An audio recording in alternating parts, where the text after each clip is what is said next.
Bien le bonjour tout le monde. Bon petit vendredi guéri, c'est le cas de le dire. Mhm. Je viens de déplacer ma petite tasse, excusez-moi. Joël et moi, on est super contentes, comme d'habitude, de vous recevoir pour cette petite conférence séminaire aujourd'hui qui va être très informative. Hein, Joe? Beaucoup de technicalités, de choses qu'en fait, on a senti qu'on devait partager avec vous.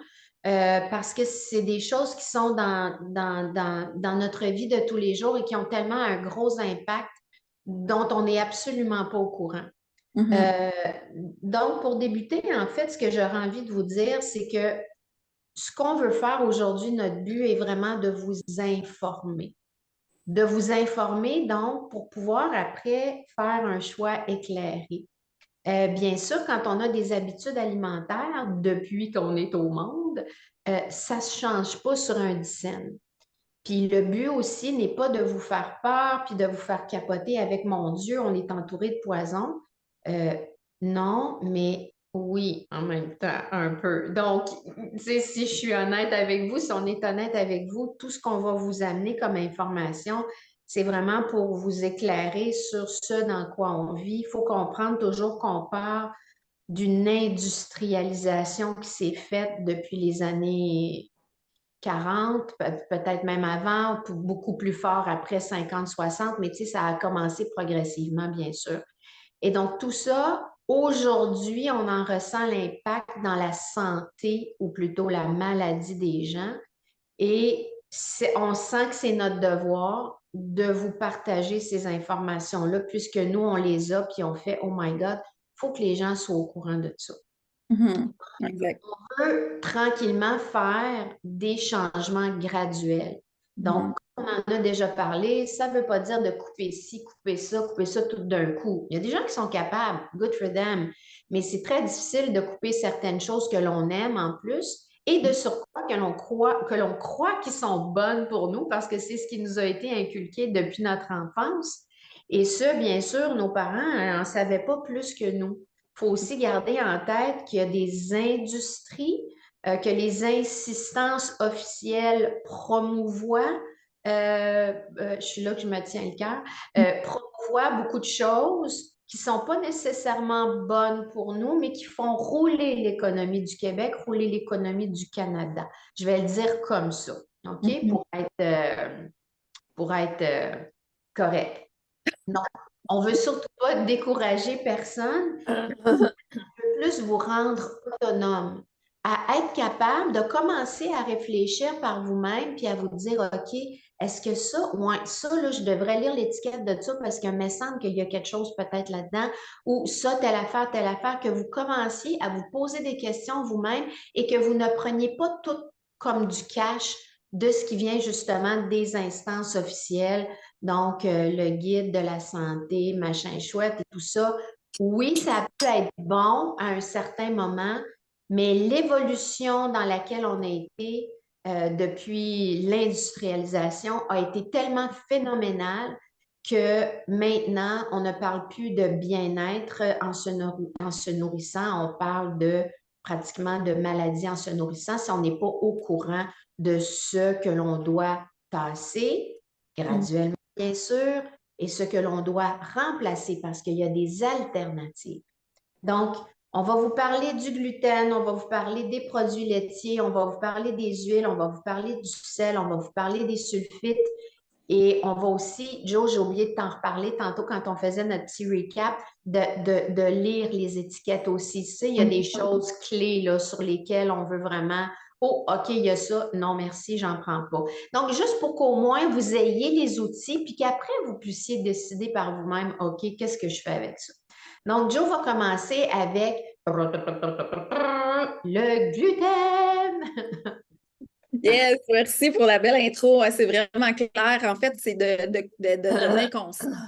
Pour être conscient, dans le fond, il faut avoir l'information. Tu sais, quand on prend un choix consenti, il faut qu'on ait toutes les cartes en main pour faire le meilleur choix possible. Donc, tu sais, le gluten, je veux dire, ça fait longtemps que ça fait partie de l'alimentation de l'humain. Euh, mais c'est devenu problématique, justement, entre autres avec l'industrialisation, parce que ça a amené plusieurs choses.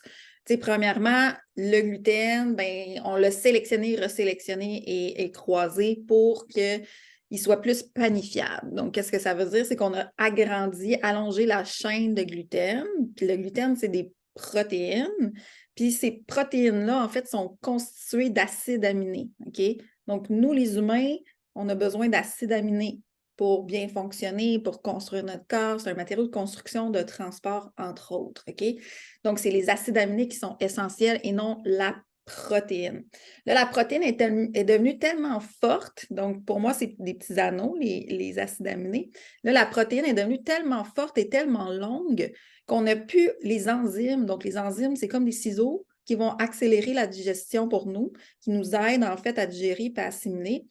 Puis là, ça demande trop de capacité enzymatique, plus que qu'est-ce qu'on est capable. OK?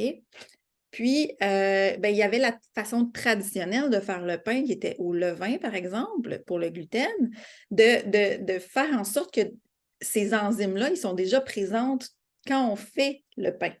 Donc, ils sont déjà en train de couper un petit peu le gluten. Puis l'art de faire du pain, c'est de ne pas attendre trop longtemps parce qu'après ça, ils sont trop découpés. Puis là, le gluten, il est tout défait, puis le pain, il s'écrase. OK? Donc, c'est là l'art. Ceux qui ont déjà fait du pain, vous pouvez le comprendre. Isabelle, ça nous est tous arrivé. Ouais. Donc, cette prédigestion-là fait que ce gluten-là était quand même pas délétère pour nous, l'humain. Donc, ça a pris des années et des années qu'on découvre comment faire fermenter ce grain-là pour en faire du pain puis qu'il soit plus digeste pour nous. Donc là, on est allé quand même trouver un moyen d'aller chercher les nutriments dont on avait besoin dans cette céréales-là. Ce qui s'est passé, c'est que là, dans l'industrialisation, on a le gluten qui s'est renforcé. 2, on a aussi commencé à utiliser des pesticides, des herbicides, dont le glyphosate, pour supposément aider à la culture. Puis ça, c'est très, très, très délétère pour notre santé. Donc, le glyphosate, c'est enregistré comme un antibiotique, OK? Donc, c'est comme si en petite dose à chaque jour, puis il n'y en a pas juste dans le pain ou dans les produits céréaliers qui ont du gluten, il y en a partout. Ça va créer, dans le fond, une dysbiose au niveau de l'intestin, donc beaucoup, beaucoup d'enjeux de santé. Donc, ça se cache dans notre pain aujourd'hui qu'on achète à l'épicerie. Puis, on est sorti de la façon traditionnelle de travailler le blé pour faire du pain. Donc, à cette heure, on va utiliser plus de la levure que du levain. Cette levure-là ne permet pas, c'est pas la levure, il n'y a pas les enzymes pour le gluten dedans. Donc, on fait juste créer de l'air dans la pâte pour qu'elle gonfle et que ça donne l'aspect du pain. Par contre, la biodisponibilité des nutriments et la digestion n'est pas le même. Donc, ça va créer, encore une fois, beaucoup de problèmes de santé par la suite.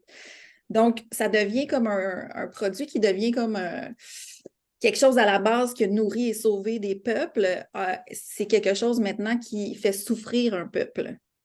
Donc, pour moi, c'est vraiment important d'être conscient de tous ces éléments-là.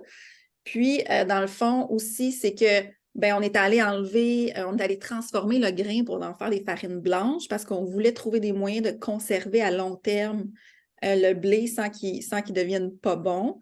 Donc, oui, on peut conserver à long terme la farine blanche maintenant, mais par la suite, ils se sont rendus compte que ça crée des vraiment intenses chez les gens. Donc, ils ont ajouté des vitamines synthétiques à la farine blanche pour essayer de régler ce problème-là. Par contre, ces vitamines-là ne sont pas très assimilables pour nous, donc vont créer du travail pour le foie, pour les reins, pour gérer, dans le fond, tout ça, puis l'éliminer. Donc, c'est ça pour la farine blanche. Donc, ce processus-là a encore fait en sorte que ça devenait encore moins nutritif pour nous. Donc, au final, on se retrouve avec un produit de densité nutritionnelle qui est vraiment pas adéquate. Puis, donc, la fabrication traditionnelle aussi permettait de faire du trempage, par exemple, pour enlever les antinutriments. Donc là, il y a de la publicité qui dit « on devrait manger du pain au blé entier ». Oui? Joe, est-ce que tu veux expliquer les antinutriments? Je pense que c'est intéressant, ça. OK, les antinutriments, dans le fond, on peut s'imaginer qu'on a le grain de blé, puis il y a comme une couche non visible qui protège le grain de moisir, de fermenter, tout ça. Puis, cet antinutriment-là, c'est comme si c'était sa capsule de protection, OK? Puis, quand on fait le trempage, dans le fond, on permet, puis ça fait que ce nutriment-là, ce blé-là, il ne peut pas se digérer ou s'auto-détruire dans la sécheresse, on peut dire. Donc, le trempage va permettre de défaire cette couche de protection-là qui est les antinutriments. Donc, si on ne fait pas ce processus-là, nous, on va ingérer cet antinutriment-là qui, lui, va aller, par exemple, s'accrocher à des minéraux qui vont faire qu'on ne pourra pas les assimiler. Donc, s'il n'y a pas le trempage, on ne va pas chercher les nutriments, on va s'en faire voler. OK? Puis là, ben, c'est comme la mode est allée, il faut manger plus de fibres, il faut manger entier. Donc, on va faire que les gens, vous devriez manger du pain au blé entier. Mais là, on se retrouve avec quelque chose qui est encore moins bon pour nous. Donc, ça, c'est le volet informationnel de qu'est-ce qui se cache sous ce gluten-là, dans le fond. Puis, tu sais, qu'est-ce que c'est les solutions, dans le fond, aussi. Parce que je comprends que ça fait partie de nos vies, on est habitué d'avoir le pain sur nos tables, c'est quelque chose qu'on a traditionnellement mangé depuis des siècles et des siècles.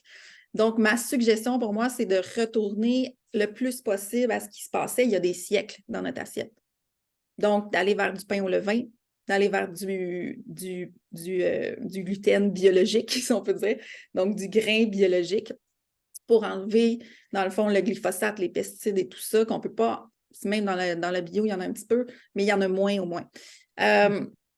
Donc, d'aller vers du pain qui est fait de façon traditionnelle au levain, c'est minimum 24 heures de fermentation pour que ça soit plus digeste pour notre corps.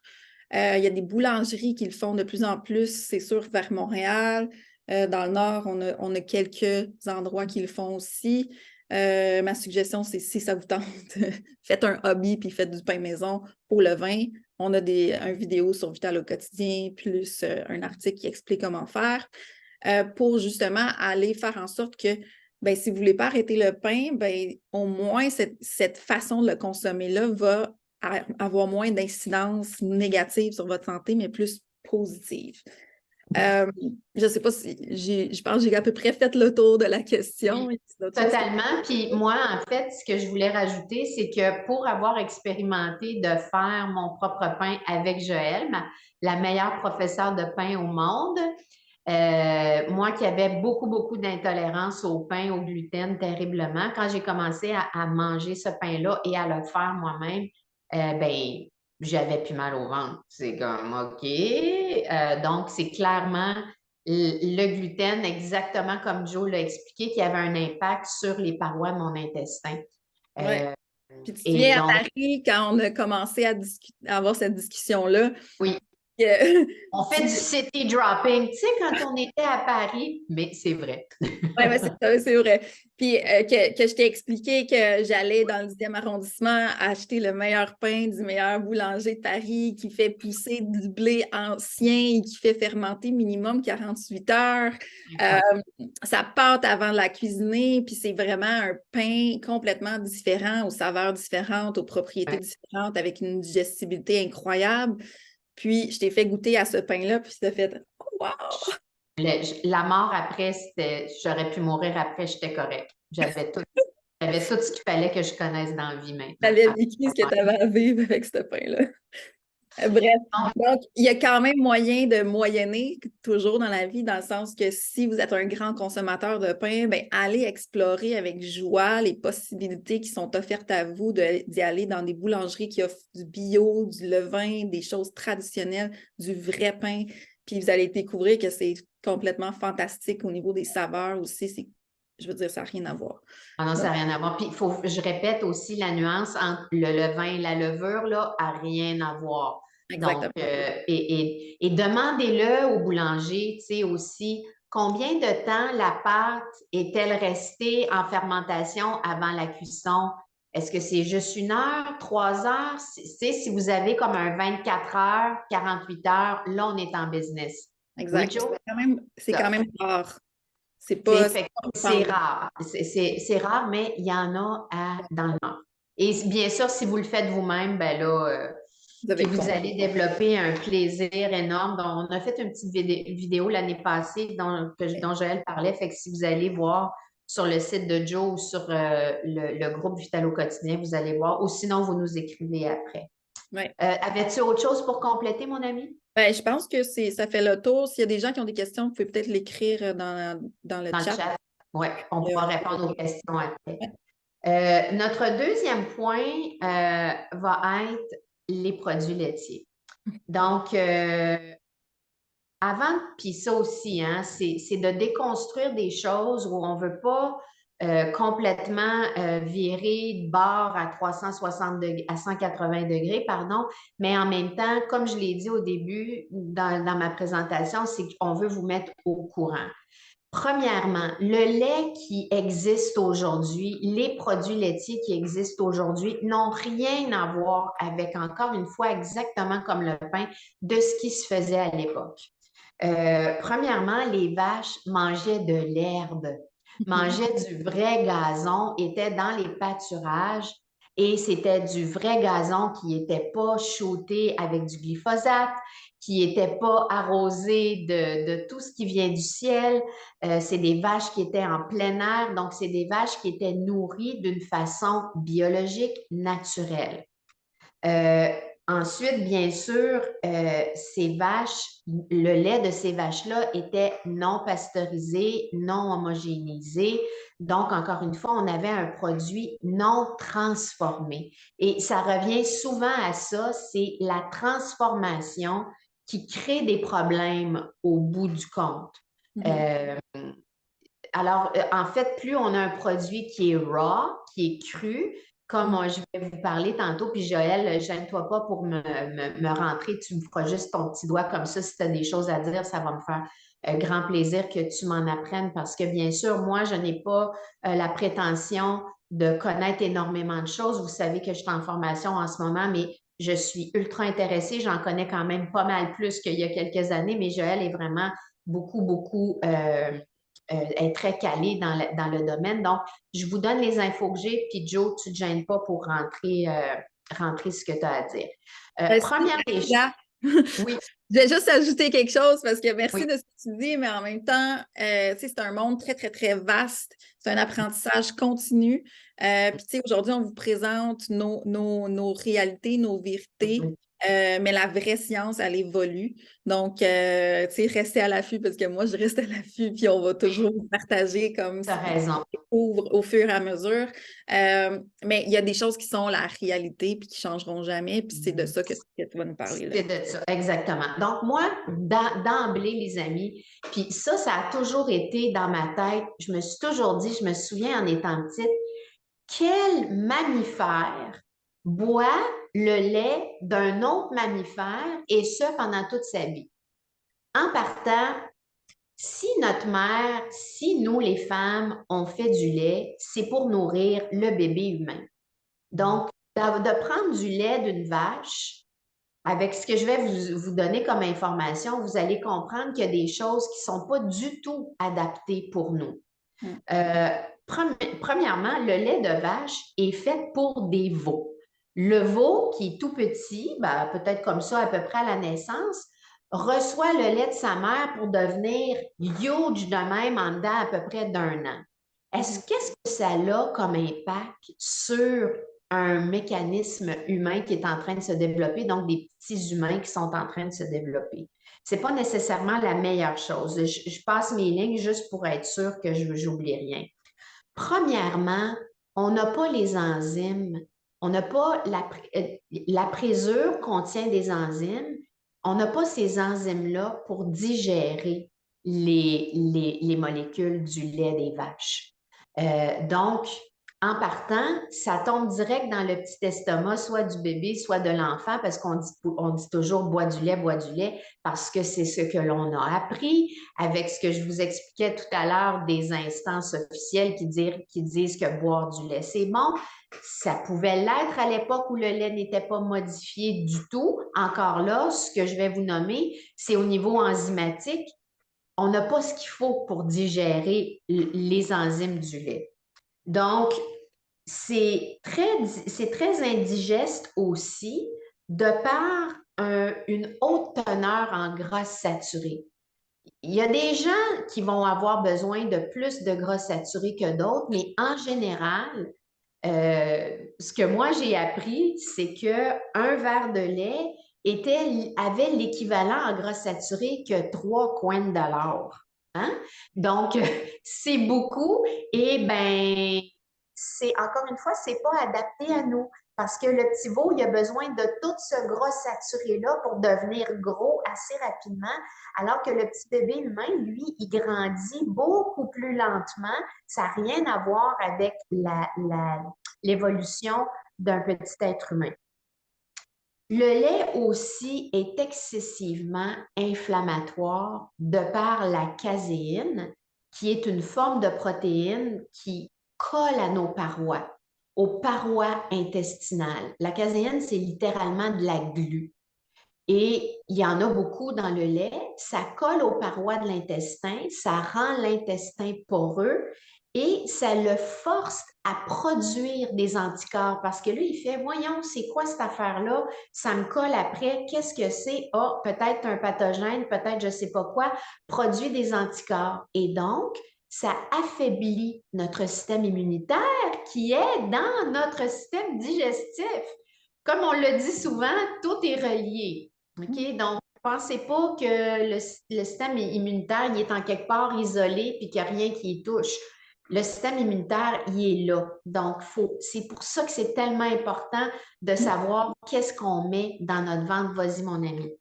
Ben, ce que je voulais ajouter, c'est que les études dont tu parles, c'est fait avec du lait d'aujourd'hui. Voilà. On n'a pas accès au lait d'avant qui peut-être était plus digeste de par on avait les enzymes dedans parce qu'il était cru et c'est interdit maintenant au Canada le lait cru. Donc, ça devient comme très difficile de pouvoir continuer à garder ça dans notre alimentation sans que ça ait toutes les conséquences dont tu parles aujourd'hui. Exact. Fait que c'est ça. Quand j'ai commencé en vous disant on n'a plus accès à ce lait-là, ben c'est de ça dont je parlais. Aujourd'hui, tout le lait, à part des petites informations qu'on va vous donner tantôt de certaines fermes qui font vraiment des efforts gigantesques pour revenir à la source, tout ce qui est en épicerie, c'est modifié, c'est pasteurisé, c'est homogénéisé et la vache, elle a mangé plein de cochonneries, donc glyphosate. Non, ça, c'est un petit wrap-up facile. Le lait est très allergène. Il est allergène parce que les molécules passent la barrière de l'intestin sans être scindées, un peu comme le gluten dont Joël parlait tantôt, les petites chaînes de gluten qui se font couper par les enzymes, eh bien, c'est la même chose. Donc, les molécules ne sont pas scindées. Et qu'il y a 3 fois plus de protéines dans le lait de vache que dans le lait humain, mais pas nécessairement les protéines dont nous, les êtres humains, on a besoin. Ce qui fait une charge protéinique pas la bonne pour nous, trop grande. Et ce que ça fait dans le système, finalement, c'est que ça va aider grandement à développer des pathologies et ça crée du mucus aussi, comme l'asthme, l'eczéma, la fatigue chronique, des migraines, des bronchites, les sinusites. Tout ça, ça ne provient pas de nulle part. OK? Il y a une grande partie qui a affaire avec le lait d'aujourd'hui. Encore une fois, comme Joe l'a dit, avant, ça n'avait peut-être pas cette répercussion-là, mais de par toutes les consistances qui sont dans le lait maintenant, ce n'est pas la bonne chose à consommer pour nous. Aussi, moi, j'ai pu l'expérimenter étant plus jeune. Le lait pris à tous les jours, comme il est conseillé par les instances officielles, va faire diminuer le taux de fer, peut aider à faire diminuer le taux de fer dans le système.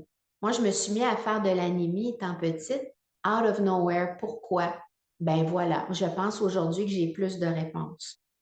Le lait aussi, étrangement, on pense que, mais on le sait un peu parce qu'il y a du gras, mais ça fait augmenter aussi le mauvais cholestérol et non pas le bon cholestérol, ce qui va venir contribuer aux troubles cardiovasculaires parce qu'il y a trop de lipides saturés. Et donc, ce qu'on ne veut pas, c'est faire du mauvais cholestérol, on veut faire du bon cholestérol. Bien sûr, je vais vous faire une nomenclature de plusieurs éléments qui sont dans le lait aujourd'hui, qui sont néfastes. Donc, on a bien sûr la caséine dont je vous parlais tantôt, qui est une colle incroyable, qui est un puissant inflammatoire qui va contribuer à l'arthrite et à toutes les douleurs articulaires.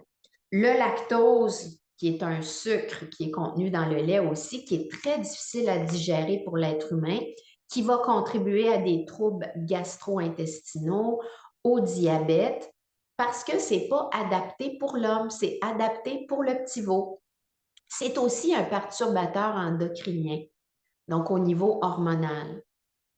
Puis parce que ce n'est pas adapté à nous, ça favorise la fixation des métaux lourds qui se retrouvent dans notre eau, dans ce qu'on respire, dans ce qu'on mange, malheureusement. Donc, ça va favoriser à ce que ça se fixe dans notre corps au lieu que notre corps puisse l'éliminer librement. Les métaux lourds, les solvants aussi, là, je veux dire, dans l'eau qu'on boit du robinet, j'espère que vous ne buvez pas l'eau du robinet, mais ça sera le sujet d'un autre. Ça, on pourrait en parler longtemps. Dans l'eau, bien sûr, pas dans l'eau, dans le lait et dans l'eau, se retrouvent les antibiotiques que les vaches ont, parce que les vaches, là, il ne faut pas se le cacher, là, le beau petit gazon vert d'il y a 100 ans, elles ne mangent plus ça, là. Elles vont manger des produits transformés. Elles ne sont pas en forme, les vaches. Elles ne sont pas heureuses, les vaches. À part certains endroits dont on va vous parler tout à l'heure qui font des grands efforts pour revenir vers le plus possible bio et naturel. Mais je veux dire, comment on peut penser de prendre quelque chose d'un animal ou de manger un animal qui est malade pour avoir la santé? C'est mon ami Joël qui dit ça tout le temps, puis c'est la vérité, c'est ça.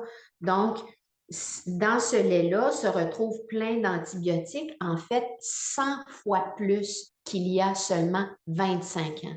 Pas 50 ans, 25 ans. Je veux dire, il y a 25 ans, moi, tu sais, je veux dire, ça fait vraiment pas longtemps.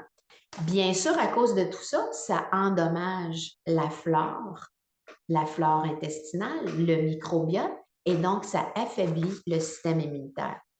Il y a beaucoup d'hormones de croissance dans le lait aussi qui ne sont pas pour les hommes, pour les humains. Il y a beaucoup de pesticides, d'herbicides, de xénohormones, de dioxydes et tout ce que je vous ai nommé étant plus concentré dans les yogourts et dans les fromages. On aime ça, le fromage, mais encore là, Joe va vous amener des alternatives.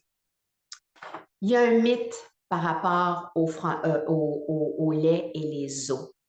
Oui, c'est bon pour vos os, le calcium, gna, gna, gna. En fait, c'est pas vrai, mais c'est ce qu'ils ont pu croire. Mais ça peut vraiment aggraver l'ostéoporose. Et Joe, je te laisse aller sur ce que tu m'as expliqué tout à l'heure par rapport à ça, par rapport au calcium. Je t'ai muté, excusez-moi. C'est que ces recherches-là, ils sont faits par rapport aussi à une population qui est en général plus sédentaire. Donc, on essaie d'isoler dans une étude des paramètres, mais on est des humains. Je veux dire, il y a tellement de paramètres différents pour chaque humain.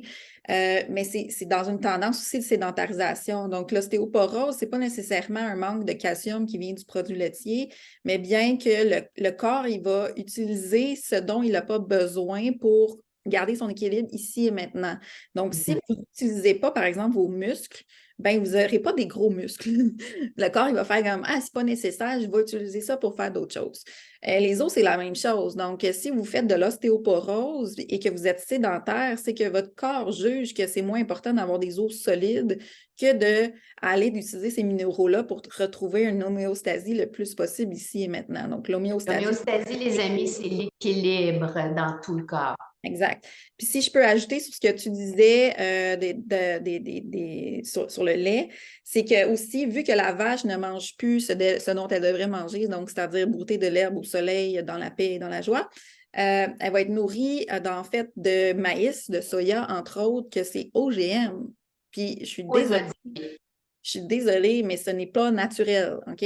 Puis ce n'est pas naturel pour une vache de manger ça. C'est un herbivore, c'est pas un granivore. Là, on le nourrit de grains qui fait que la vache engraisse, donc qu'elle donne du gras et qu'elle elle devient malade de ça, OK?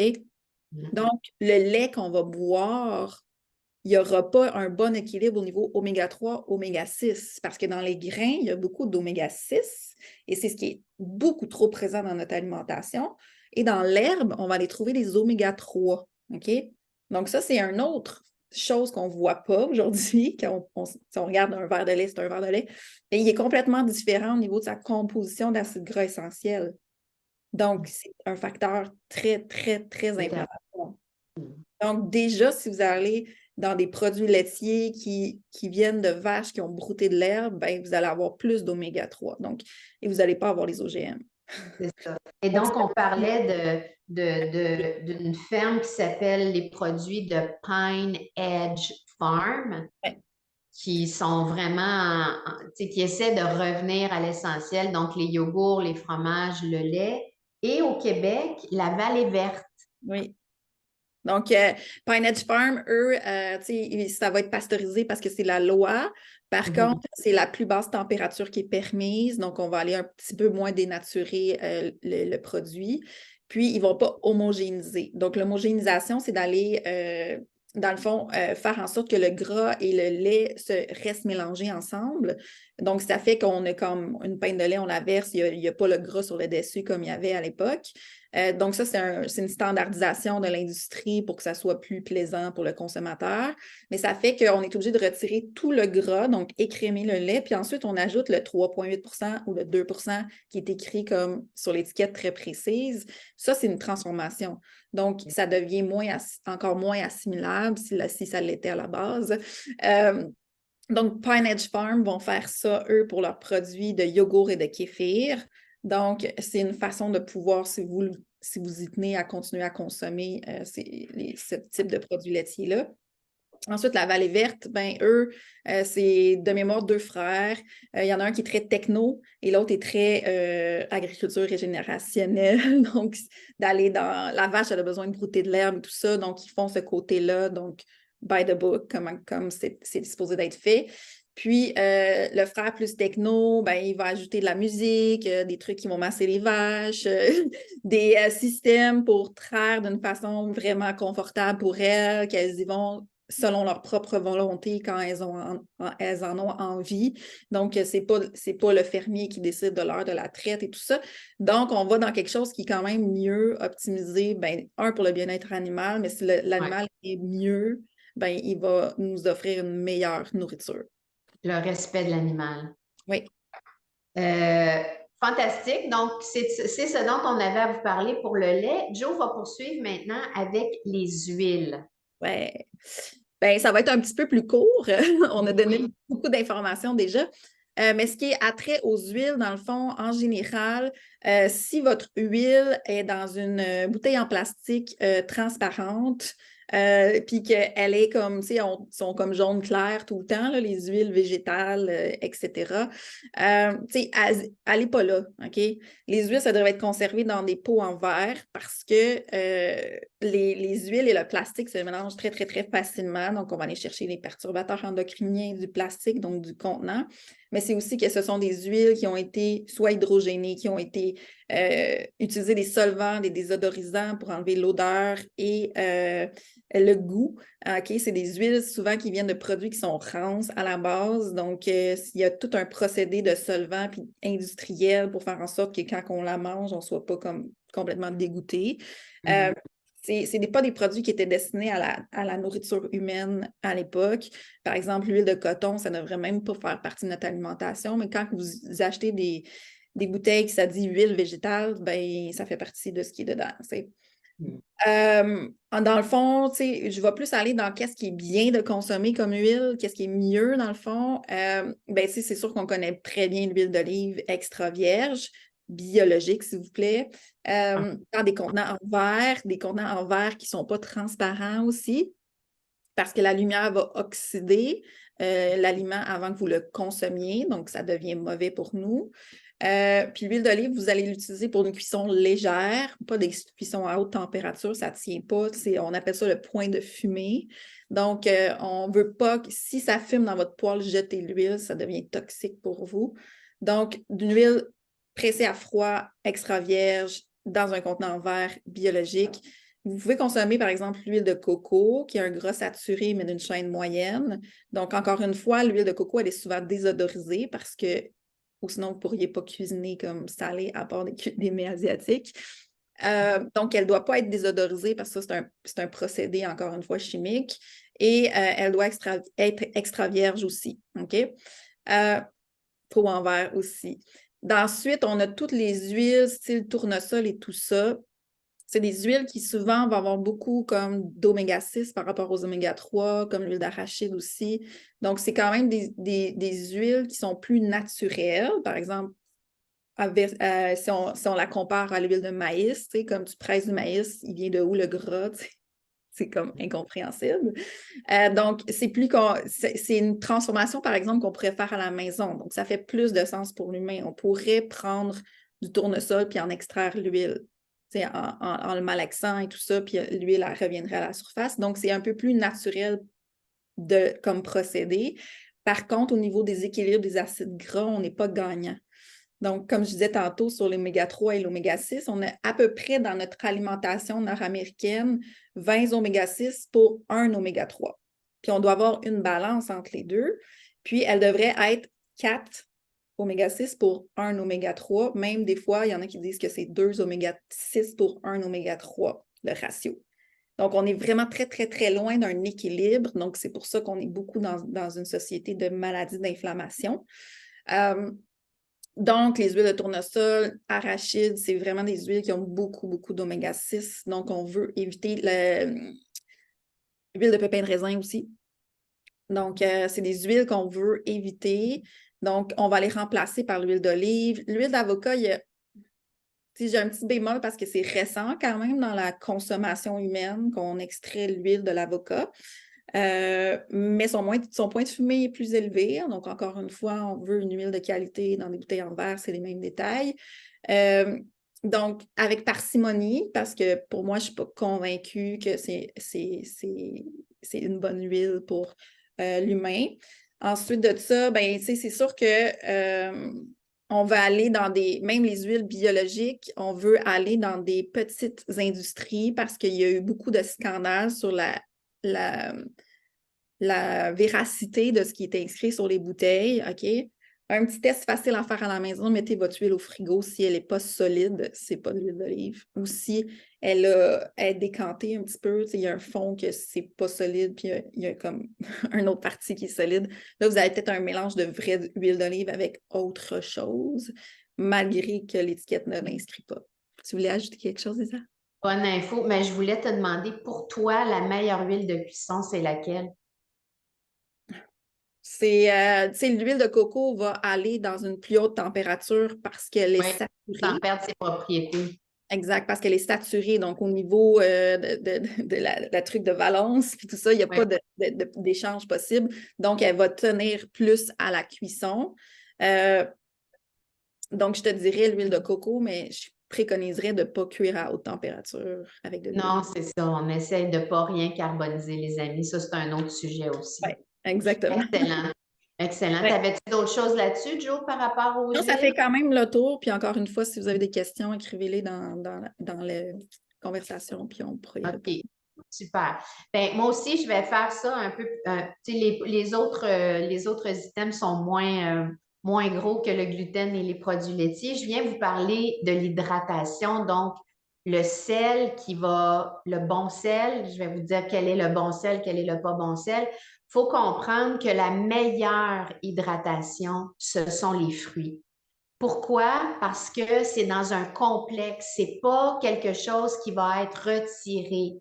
Et donc, parce que c'est dans son complexe originel, le corps va l'assimiler.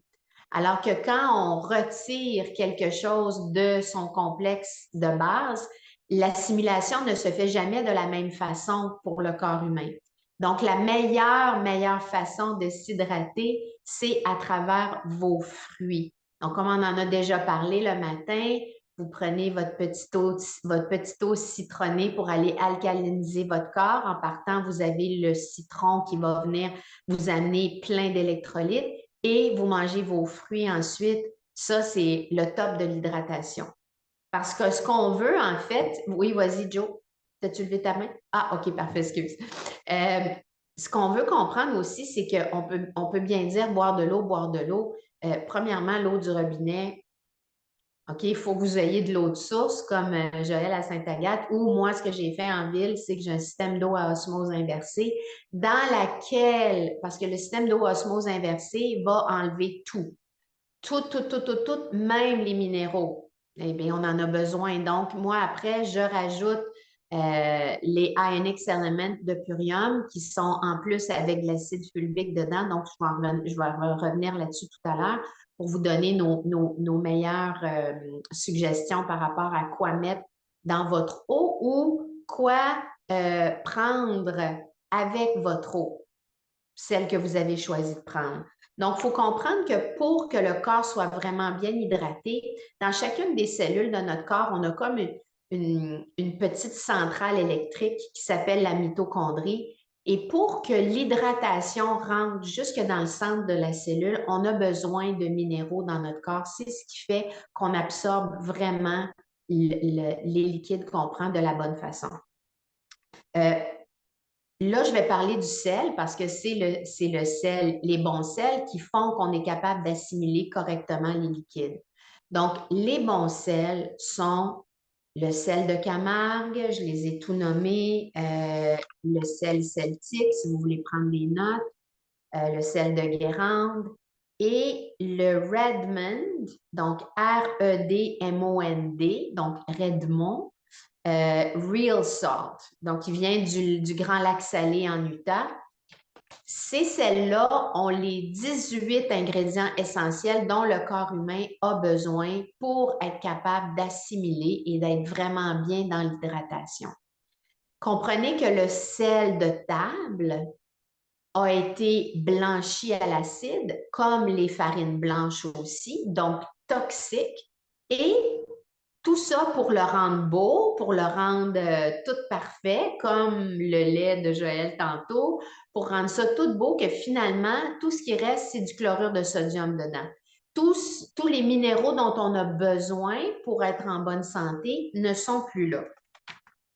Donc, je viens juste vous donner ce que la bonne hydratation, donc les bons niveaux d'oligo-éléments, de minéraux, ce que ça va faire dans votre corps, en fait, c'est que ça va balancer les fluides dans le corps et va équilibrer la pression sanguine de votre corps. Ça va régulariser les taux de glucose et ça va aider, ça va assister votre système immunitaire en même temps que ça va équilibrer le pH du corps, donc l'alcalinité de votre corps, ce qui va avoir une influence directe sur la peau, le sommeil et le poids. Donc, quand on pense que les minéraux, non, c'est important. C'est très important. Donc, la transformation du sel dont je vous ai parlé tantôt est d'une façon, c'est toujours des procédés chimiques. Comme je fais un aparté rapidement sur le café décaféiné. À part les cafés décaféinés à l'eau suisse, si je ne m'abuse, tout ce qui est décaféiné chimiquement est ultra chimique. Vous êtes mieux de prendre un café caféiné tant qu'à ça, selon moi. Joe, si tu me corriges si tu penses. C'est exactement comme ça que je l'explique. Ah, bon, j'ai bien appris ma leçon alors. Donc, on revient à sel Redmond, donc Redmond Sea Salt, le sel de Camargue, le sel celtique, le sel de Guérande et le sel himalayen, mais j'ai un petit bémol parce que Je vois qu'il y a du sel himalayen qui a une couleur qui me semble être un peu chimique. Je pense qu'il faut, je ne sais pas qu'est-ce que tu en penses, Joe, là, mais moi, je pense qu'il faut regarder les provenances. Oui, c'est acheter d'une compagnie de confiance qui vont les sourcer comme il faut. Parce qu'il n'y a pas de réglementation ou quoi que ce soit là-dedans qui nous garantit ça. Puis si on peut faire une petite précision sur, tu sais, oui, le sel de Guérande, le sel paludier gris, tout ça, c'est des sels qui sont non transformés, mais qui proviennent de la Méditerranée, qui a beaucoup de pollution, de microplastiques, etc. Versus, tu parlais des Ionic Elements, du Redmond Sea Salt, du Redmond Real Salt, provient d'éléments qui sont emmagasinés, qui ne sont pas exposés à ces microplastiques-là. Donc, on va aller dans quelque chose qui est encore supérieur. Exact. Donc, le Ionic Element que Joe et moi, on utilise, qui en plus a de l'acide fulvique dedans, donc juste des bonnes choses, juste pour que le corps l'assimile, l'assimilation complète.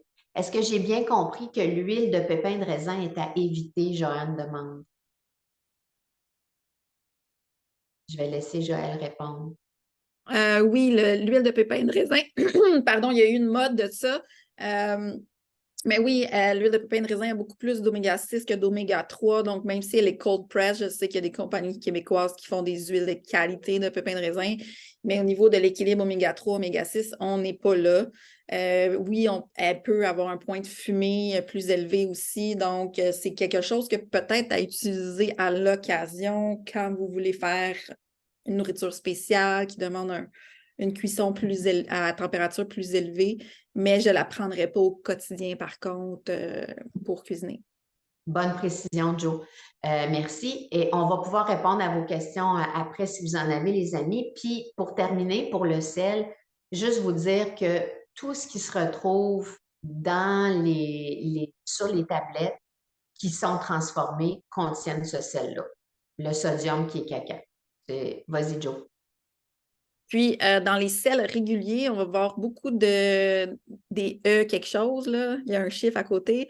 Ça, c'est des anti-agglomérants, style conservateur et tout, pour que votre sel ne soit pas en paquet. Donc, tu sais, les sels qui n'ont pas ces agents-là de conservation et d'anti-agglomérants, ils prennent en pain. Donc, c'est typiquement, on va le voir dans le sud, là, ils vont mettre du riz, des choses comme ça pour que le sel ne vienne pas tout en paquet.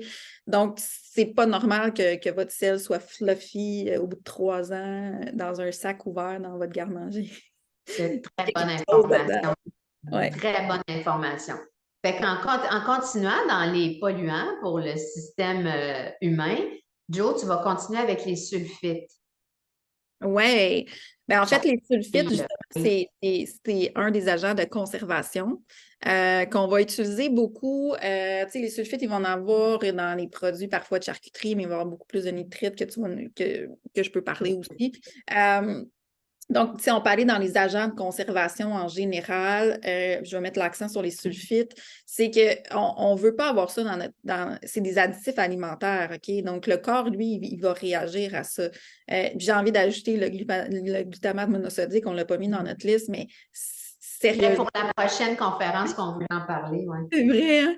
Ouais. Donc, je vais juste en glisser un mot, là. Le glutamate monosodique, il se nomme glutamate monosodique, mais il se nomme aussi saveur naturelle. Exact. Il y a plein de noms maintenant. Je pense Oui. qu'il y a 8 noms possibles pour Exact. le glutamate monosodique.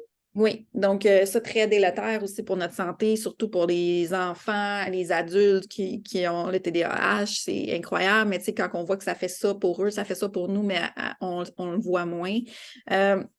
Donc, les sulfites, on va en trouver typiquement beaucoup dans les fruits séchés, dans les produits, c'est le vin. Donc, ouais. Donc, si vos fruits séchés ont une belle couleur, c'est sûr qu'ils sont pleins de sulfites. Ouais.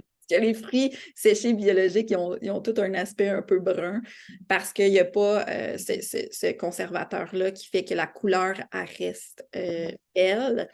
Puis dans le vin, il y en a beaucoup, beaucoup, beaucoup. Donc, c'est ce qui permet que le vin ne tourne plus. Donc, tu sais, à l'époque, c'est tout dépendant de votre âge. Tu sais, ça arrivait que le vin, il tournait, puis que la bouteille était bouchonnée, qu'on devait la retourner, puis tout ça. Ça arrive de moins en moins aujourd'hui parce qu'il y a beaucoup de sulfite. Donc, ça ne peut plus arriver. Donc, ils ont dit, ouais, ben là, on transporte partout dans le monde nos produits, donc ça serait bien qu'il y ait des sulfites dedans.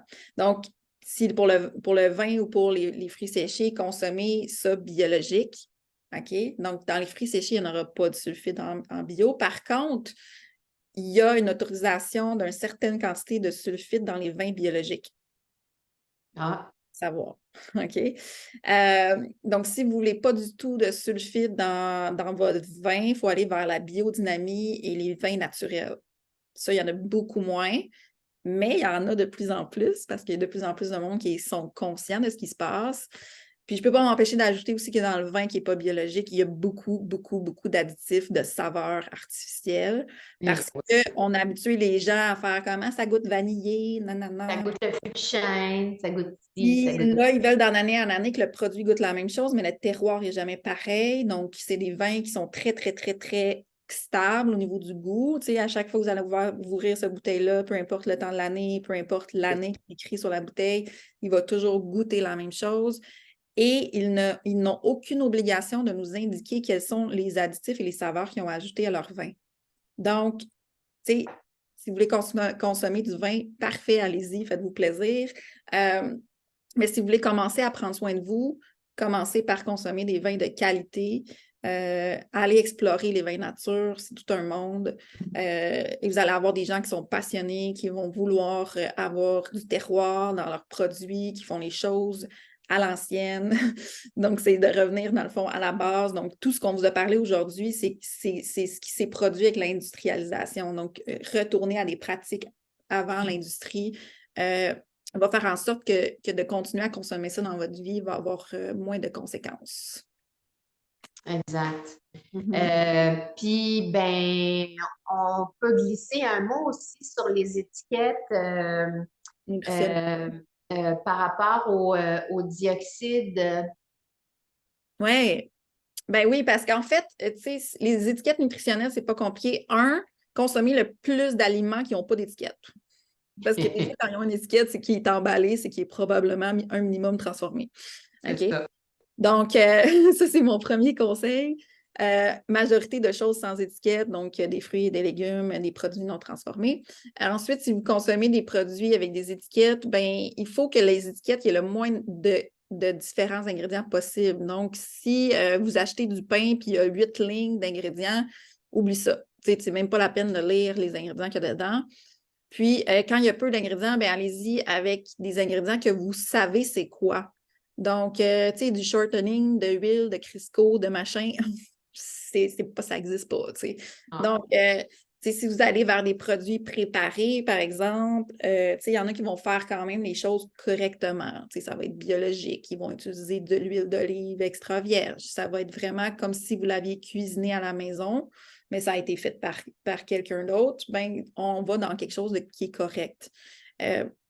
Par contre, si c'est écrit acide citrique, vinaigre blanc, tout, dans le fond, des produits qui sont déjà transformés, qui sont ajoutés dans votre produit transformé, bien là, on va aller vers quelque chose qui est plus nutritif pour notre corps.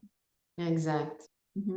Oui, puis ce qu'on fera aussi, quand je vais envoyer la rediffusion à tout le monde, puis quand je vais mettre la vidéo sur ma chaîne YouTube, on vous mettra une petite liste de choses à regarder dans les étiquettes et aussi les différentes appellations pour le glutamate monosodique. Donc, rehausseur de saveur. Je sais qu'il y en a environ 8. Là, je les cherchais à l'instant pour vous les nommer, mais je vais les écrire plutôt comme ça. Vous les aurez, puis vous saurez what to look for. Ouais. Parce que c'est ça, il faut devenir responsable.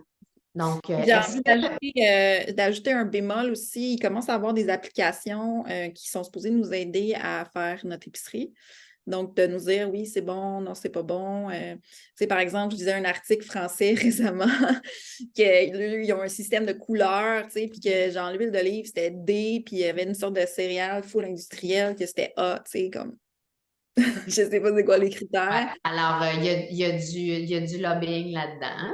Oui, donc faites attention à, si vous avez une application qui vous aide à faire l'épicerie, faites attention à qui est-ce qui a produit cette application-là, qui l'a fait, parce que, et surtout, est-ce qu'elle est gratuite, payante, est-ce qu'elle vient d'une institution gouvernementale?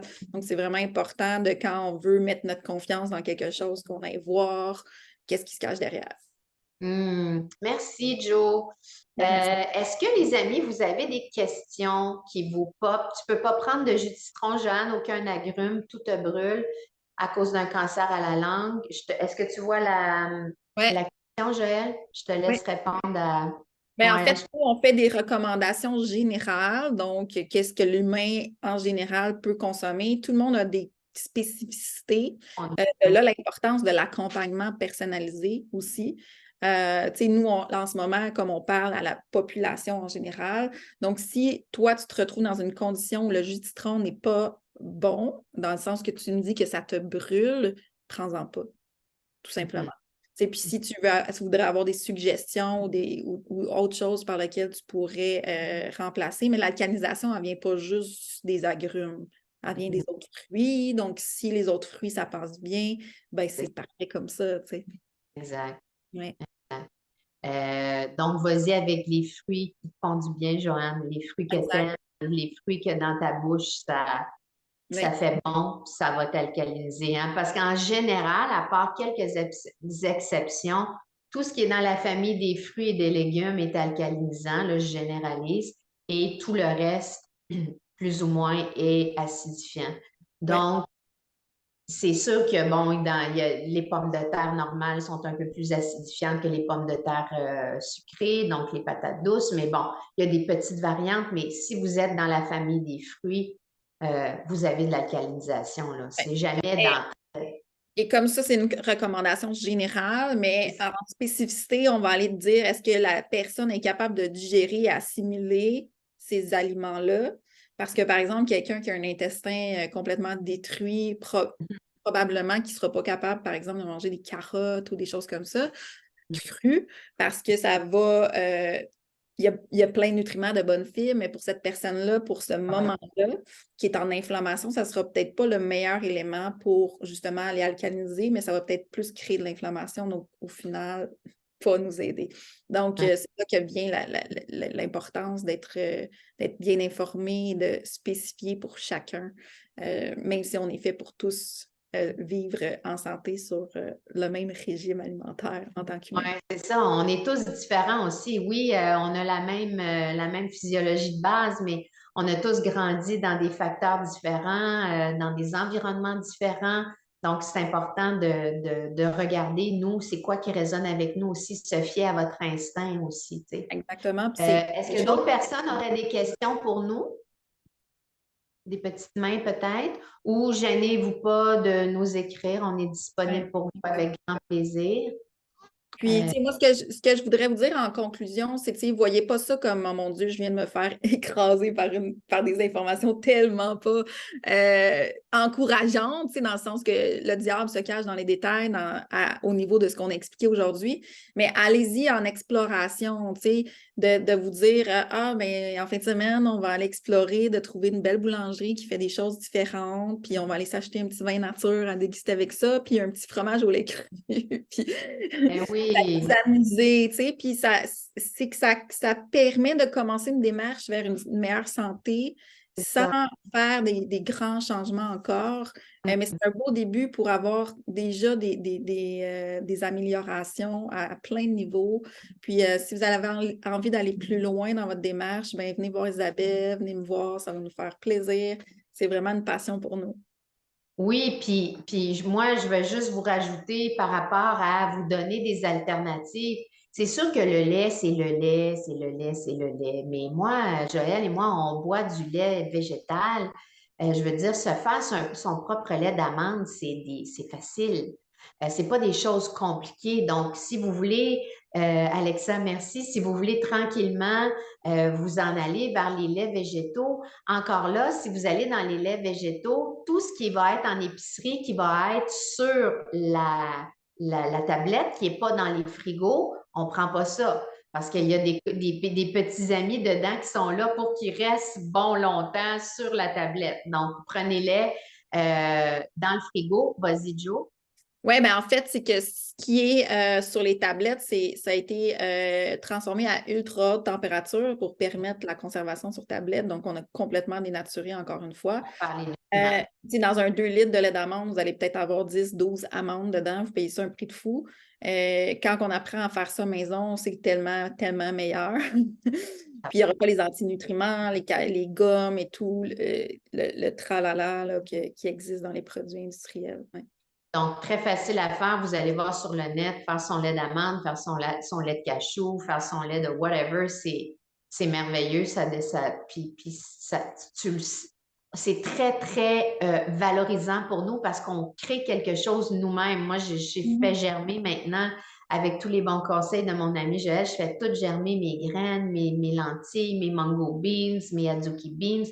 Puis c'est paqueté de protéines tellement bon. Puis c'est toi qui l'as créé avec la nature, bien sûr, mais c'est vraiment le fun, tu sais, de s'impliquer dans notre alimentation au lieu de toujours être géré par le système. Il y a ça aussi beaucoup qu'on veut vous partager, tu sais, de développer une autonomie. Voilà. Fait que merci d'avoir été là. On est toujours disponible pour nous. Vous pouvez aller sur le site de Vital au quotidien. Vous pouvez m'écrire sur obioga2020@gmail.com ou aller passer par mon site aussi obioga.ca pour vous inscrire à mon infolettre. On est là pour vous. Questionnez-nous, puis on va être là le plus possible pour vous aider. Merci. On vous envoie du gros Merci de créer cet espace-là, puis de nous permettre, dans le fond, de partager avec plein de personnes ce qui nous passionne, dans le fond. Vous pouvez nous suivre sur les réseaux sociaux aussi, Vital au quotidien, Facebook, Instagram. On donne beaucoup d'informations à chaque semaine. On écrit des petits articles. On partage, dans le fond, nos connaissances pour que tout le monde puisse être mieux outillé, dans le fond, pour faire des choix conscients. Rise our vibration. Yay. Merci tout le monde. Bonne journée. Big, big love. Bye, mon ami. Je t'aime. Bye. Bye. Merci. Salut. Salut.